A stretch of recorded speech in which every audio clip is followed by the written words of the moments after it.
তো বন্ধুসকল আজি মই এনেকৈ মোৰ চাওজনী আৰু পোৱালিকেইটাৰ সৈতে এনেকৈ মাকজনীক ৰছী লগাই পেলাই অকণমান বাহিৰত বুন খাবলৈ বা চলন ফুৰণ কৰিবৰ কাৰণে মানে অলপ চাৰিছোঁ, বাহিৰত উলিয়াই দিছোঁ। পোৱালিকেইটা অলপ ভাল পাইছে, খেলিব ধৰিছে। কিমান আৰু ভিতৰতে থাকিব, অলপ বাহিৰত ওলাই দিছোঁ সিহঁতে যাতে অলপ খেলিব পাৰে।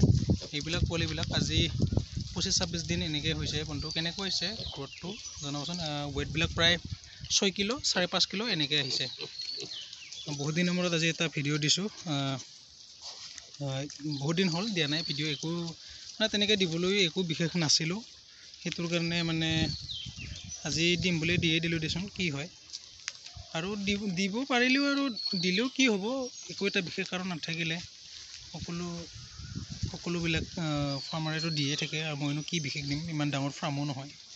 তথাপি দিছোঁ এইবিলাক পোৱালিবোৰ গোটেইখিনি 10টা দিছিলে, ইয়াৰে 8টা মতা পোৱালি আৰু বাকী 2টা মাইকী পোৱালি।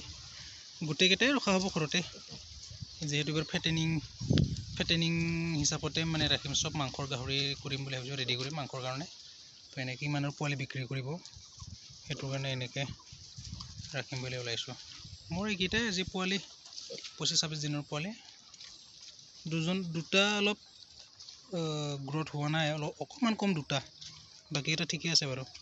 ওলাই দিছোঁ এনেকৈ মাজে মাজে, সেইটো ওলাই দিলোঁ যথেষ্ট। মাকজনী ক্ষীণাই গৈছে, সেইটো কাৰণে অলপ ওলাই দিছোঁ মই আজি। তো হ'ব বন্ধুসকল, ভিডিঅ'টো ইমানেই আজি, ধন্যবাদ।